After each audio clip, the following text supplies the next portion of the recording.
When we talk about the Golden Era, we usually think of legendary matches, loud, colorful characters, and sold-out WrestleManias. But behind the bright lights, there's another story that's just as fascinating. Who actually made the most money from that pro wrestling explosion? From Money Machine Hulk Hogan, the Giant Andre, to guys you'd think were just attractions, but were quietly cashing in huge numbers every year.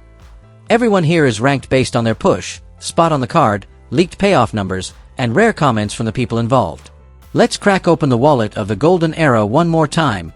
Let's get started right now. Wrestling Sphere, go! Number 10. Jake Roberts.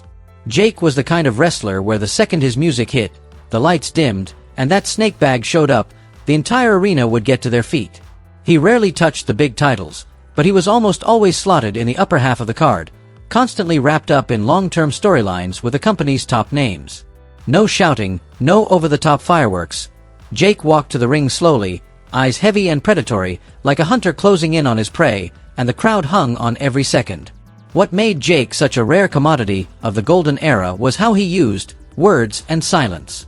While everyone else was screaming and yelling into the mic, he would lower his voice, talk calmly, and emphasize every single line. His promos felt like hypnosis. No need to shout, but they still sent chills down your spine. Paired with that snap DDT finish that ended matches in an instant, and the image of Damien slithering over a fallen opponent, Jake built a persona that was terrifying, unforgettable, and incredibly marketable in the company's eyes. Just look at how often he was on TV, how many posters, t-shirts, and promotional shots featured him, and you immediately see why his name was always prioritized for tours, big shows, talk show spots, and special segments. In that era, an ordinary mid-carder could already make around $100,000 a year. So a special attraction with his own brand, a loyal fan base, and consistently strong booking like Jake was never going to sit in the low-pay zone. He didn't need to main event every show for his bank account to keep growing. Jake, the Snake, is the perfect example of a wrestler who didn't need belts to be a cash machine. With a unique presentation, an effective finishing move, a snake that turned into an iconic prop, and haunting promos, he turned himself into one of WWF's most valuable assets. In that dazzling Golden Era poster, Jake might not be dead center, but he was absolutely one of the guys getting paid very handsomely for the value he brought to the ring. Number 9. Bret Hart. If the early Golden Era belonged to loud, muscle-bound cartoon characters, then by the end of that period, WWF started betting on a very different kind of champion. Technical, durable, and able to tell stories with every hold and strike. Bret "Hitman" Hart was the face of that shift. From being just one half of a tag team, he slowly climbed into single stardom, capturing the Intercontinental Championship and eventually the WWF Championship in the early 90s, not with gimmicks, but with matches that were consistently, almost frighteningly, high quality. As his spot on the card changed, Bret's pay scale changed just as fast. At SummerSlam 1991, he got around $17,500 in bonus money, already a decent figure for an Intercontinental Champion. Just 1 year later, when he was pushed into the central role at SummerSlam 1992, his payoff for that one night jumped to roughly $55,000. That gap didn't just reflect how big the show was. It showed that WWF had started to see Bret as someone who could carry business, selling tickets, drawing ratings, and moving merch. A few years later, everything was stamped by a contract that's often described as a lifetime deal, with a total value estimated at about $20 million. For that time, a long-term agreement with that kind of money was a crystal-clear statement. In the company's eyes, the Hitman wasn't just a ring mechanic anymore. He was a strategic financial asset. So when you talk about the highest-paid names at the tail end of the Golden Era, Bret Hart absolutely belongs on the list. He wasn't just the best there is inside the ropes. He was also one of WWF's most profitable investments in that era. Number 8. Ted DiBiase. In the Golden Era, if Hogan was babyface number 1, then on the other side of the fence, one of the top marquee villains was Ted DiBiase, the smug rich guy with a crooked grin and a wad of cash always peeking out of his hand. Debuting in WWF in 1987, he was almost immediately thrown into an angle with Hogan, featured heavily on TV, and quickly walked straight into the main event of WrestleMania 4. Not everyone got that treatment. DiBiase basically floated between upper mid-card and main event, always in a high enough spot for fans to absolutely hate him but never be able to ignore him. What made the $1 Million Man stand out wasn't just his in-ring ability, but the complete package of the character. Flashy gear, glittering suits, his own $1 million championship belt, and promos that constantly hammered on money, power, and his contempt for anyone beneath him. All of that turned him into one of the top heels of that time. WWF leaned heavily on that image to sell tickets, boost ratings, and move merch, from posters and magazine spreads to action figures. In an era where a regular mid-carder could pull in close to 6 figures a year, a guy booked near the top, working main events on big shows, and built up as the final boss of the system like DiBiase was obviously operating on a much higher pay tier. PPV payoffs, shares from house show tours, and percentages from merchandise tied to his character all added up, making him one of the better paid names on the roster. Ted DiBiase himself later talked about Randy Savage earning 7 figures, using that as a sort of ceiling for what a star could make back then. Hearing him tell it, you can easily imagine his own money wasn't too far off that top group. With his role as a top heel, constant TV presence, and huge impact on the company's presentation, the $1 Million Man almost certainly got very close to that $1 million a year territory. In other words, DiBiase wasn't just playing a rich guy on TV. The real-life money he took home from the Golden Era was more than worthy of that nickname. Number 7. The Undertaker. When fans think of The Undertaker, most people jump straight to the New Generation or Attitude Era. But in reality, this walking embodiment of death stepped into WWF at the very end of the Golden Era in 1990. From his debut at Survivor Series, Taker was never treated like a regular rookie. He was presented as a special attraction that the company wanted to showcase to the entire world. With a grim mortician look, long coat, slow, deliberate walk, cold, lifeless stare, barely saying a word and simply dismantling opponents before disappearing again, The Undertaker felt like an alien presence in the middle of the early 90s cartoonish roster. Every time that funeral bell rang, the atmosphere in the arena flipped instantly. Kids were terrified, adults were fascinated, and WWF had a box office draw on its hands. Because he was built from day one as an attraction, Taker's payoffs were anything but rookie level. One payout document shows that at SummerSlam 1992, his match with Kamala alone brought him around $500,000, while his opponent on the other side only took home about $10,000. That massive gap says two things. The company placed Taker on a completely different tier, and they believed that just having him on the poster was enough to justify the PPV and house show revenue. If you add up those kinds of numbers over the first few years of the 90s, from major PPVs and touring loops to special events that needed a dark, mysterious attraction, The Undertaker almost certainly jumped straight into the top income bracket on the roster, despite not having been around very long. He didn't need to hold titles constantly or cut long promos. He just had to appear, stand there, and let the character do the work. At the tail end of the Golden Era, as many older names started to fade out, The Undertaker became one of the new pillars WWF was betting on, creatively and financially. And looking at how he was paid, it's obvious. The dead man didn't just bury opponents in the ring, he quickly buried the pay gap between himself and almost everyone else in that locker room. Number 6. Sergeant Slaughter. Before returning to WWF in the early 90s, Sergeant Slaughter was already a familiar name to American wrestling fans thanks to his runs in NWA and AWA. But it wasn't until his 1990 to 1991 Iraqi Sympathizer run that his career truly peaked in WWF. In the middle of the Gulf War being front-page news, turning a patriotic military icon into a man who had turned his back on the United States was an insanely risky move, and an incredibly profitable one. Slaughter was immediately pushed as a top heel, won the WWF Championship, and became Hulk Hogan's main antagonist.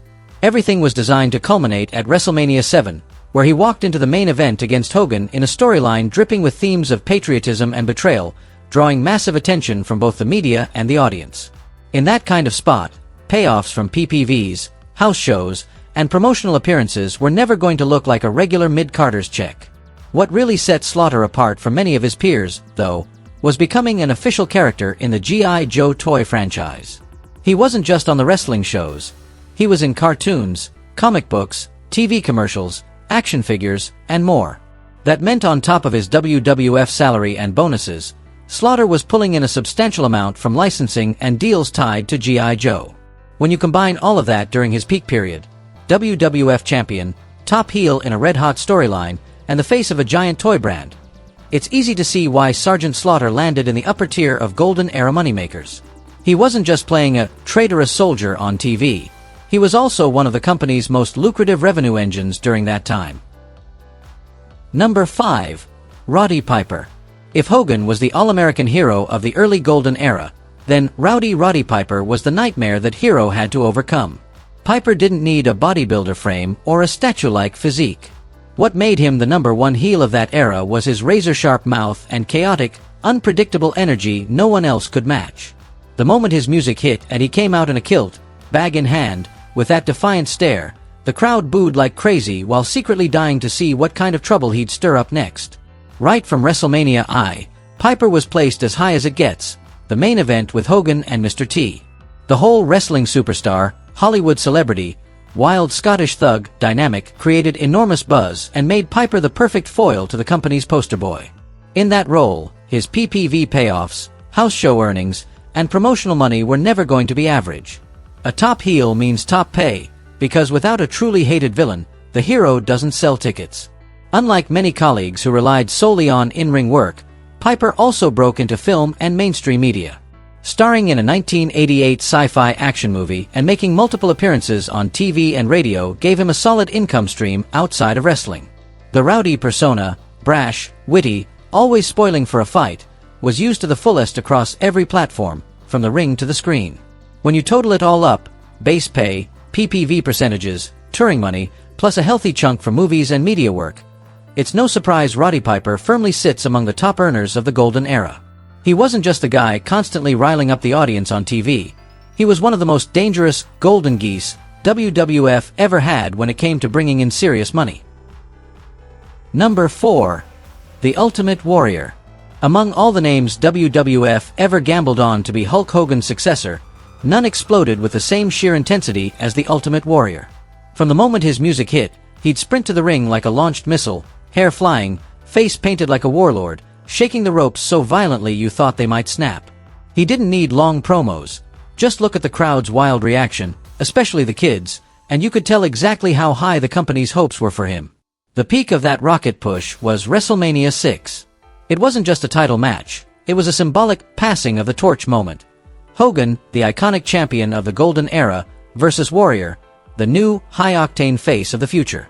When Warrior beat Hogan to retain the Intercontinental Championship and win the WWF Championship, becoming a double champion, he was rolled out as the company's brand new superhero. From 1990 to 1991, he was front and center on the posters, headlining major PPVs and acting as the backbone of countless touring shows. That spot came with income firmly in the stratosphere of the roster. Estimates suggest that while he was a true headliner, Warrior was pulling in over $2 million a year, with individual show paydays blowing past almost everyone else on the card. He wasn't just paid to wrestle, he was paid for his drawing power. T-shirts, posters, armbands, action figures, all built around that wild, neon Cosmic Warrior persona. SummerSlam 1991 marked a major turning point. Confident in his value, Warrior demanded a raise and wanted bonuses on par with Hogan. In the end, he did receive about $75,000 in bonus money, equal to Hulk. But that move also lit the fuse on a serious conflict with Vince McMahon, leaving a crack in their relationship that never fully healed. His time on top wasn't as long as Hogan's or some other legends. Even so, those 1 or 2 years as the number one guy were lucrative enough to guarantee Ultimate Warrior a place among the highest paid wrestlers of the entire Golden Era, a short, explosive run that came with a very, very expensive price tag. Number 3. Randy Savage. If Hogan was the poster boy of the Golden Era, then Macho Man Randy Savage was the star shining right beside him. Gravelly voice, sunglasses, outrageous robes, and an intensity that felt ready to detonate at any second. Between 1988 and 1989, Savage reached the summit as WWF champion, headlining WrestleMania 4 and V back-to-back, something very few of his peers could claim. To fans, he wasn't just the guy with the belt. Every appearance felt like an event. The Macho Man character at that time was simply red hot. From long, dramatic matches to his emotional, layered relationship with Miss Elizabeth, everything about him formed a perfect package for WWF to sell everywhere. Posters, shirts, VHS tapes, magazine covers. Merchandise tied to Savage sold extremely well, making him one of the company's key money engines, trailing only Hogan and Andre in terms of recognition and commercial pull. Naturally, the pay reflected that status. Estimates suggest that during his run as WWF champion, Savage was earning around $1 million a year, just from the company, not counting outside endorsement deals. When you're constantly on TV, in the middle of the biggest storylines, featured front and center on promotional material, your PPV cuts, touring money, and special show payouts automatically move into a completely different bracket from the rest of the roster. On top of that, Macho Man leveraged his crazy but magnetic persona into advertising and commercial work beyond wrestling, expanding his influence outside the ring. Those additional paychecks, stacked on top of WWF salary and bonuses, made Savage one of the biggest financial winners of the entire Golden Era boom. So when you talk about the highest paid wrestlers of that time, Randy Savage is almost guaranteed a top spot. He wasn't just one of the guys helping Hogan carry the era. He was living proof that with enough talent, personality, and charisma, you really can turn your madness into a whole lot of money. Number 2. Andre the Giant. Before WWF went national and the Golden Era fully took shape, Andre the Giant was already operating on a completely different level. He wasn't just a massive wrestler, he was a true, touring super attraction. Europe, Japan, Canada, the US, wherever promoters needed a towering draw to pack the building, Andre's name was the one they wanted on the poster. Promoters competed to book him, because simply advertising the Giant was often enough to sell half the tickets. As early as the mid-1970s, there were figures showing Andre as the highest-paid wrestler in the world, earning around $400,000 a year at the time, which would translate to several million a year today. In an era when many wrestlers were still grinding just to make a decent living, Andre pulling in that kind of money shows he was on a completely different tier. Beyond his base pay, he often received a cut of the gate for shows where his name served as the main box office magnet. Moving into the 80s, as WWF began its nationwide expansion, Andre's value as a super attraction didn't drop at all. Even as his body started to break down, anytime he appeared on a major card, especially on pay-per-view, his name was still placed very high. The peak, of course, was WrestleMania 3 and his iconic clash with Hulk Hogan. That bout wasn't just a showdown between two giants, it became a historic milestone in terms of imagery, business, and cultural impact. Matches on that level were almost certainly among the best-paid spots in the entire company. Looking at the span from the 70s through the late 80s, Andre's career earnings during the golden age of his run were enormous. He made serious money not only from WWF, but also from international tours and special events where his presence alone was treated as a walking main event. To promoters, Andre was a guaranteed moneymaker, and in his own wallet, he was one of the rare wrestlers who could honestly say that long before Hogan became a global icon, the Giant had already made himself very, very rich from this business. Number 1. Hulk Hogan. When people talk about the Golden Era, it's almost impossible to separate that time from the face of Hulk Hogan. Blonde hair, blonde mustache, tearing his shirt in the middle of the ring, cupping his ear to soak in the crowd's roar. He wasn't just a champion. Hogan was the pop culture symbol WWF built to drag wrestling out of local gymnasiums and into living rooms all across America. Throughout the 1980s, he stood right at the center of that storm of success. He held the WWF Championship for long stretches, main event WrestleMania after WrestleMania from the very beginning of the event through the end of the decade. The biggest spot on every poster went to Hogan. Talk shows looking for a guest thought of Hogan. Journalists wanting a face for the new kind of pro wrestler slapped Hogan on the cover. Every time Real American hit, ticket sales, PPV buys, and merch numbers seemed to jump another level. It's no accident so many people called him WWF's walking money printing machine. And to keep a machine like that running, the company had to pay accordingly. Hogan himself has said that by the late 80s, his total income from WWF, base pay, PPV percentages, t-shirt money, posters, toys, and more, was around $10 million a year. For the early days of the pay-per-view era, that figure was on a completely different planet compared to most of his peers. A leaked payoff sheet from SummerSlam 1991 makes that gap even clearer. For that one night alone, his bonus was about $75,000, while the majority of the roster took home far less. And that was just extra bonus money, not his yearly salary, not his share from touring, promotional work, or licensing. Put it all together, and it's easy to see why Hulk Hogan is almost certainly the top earner of the entire Golden Era.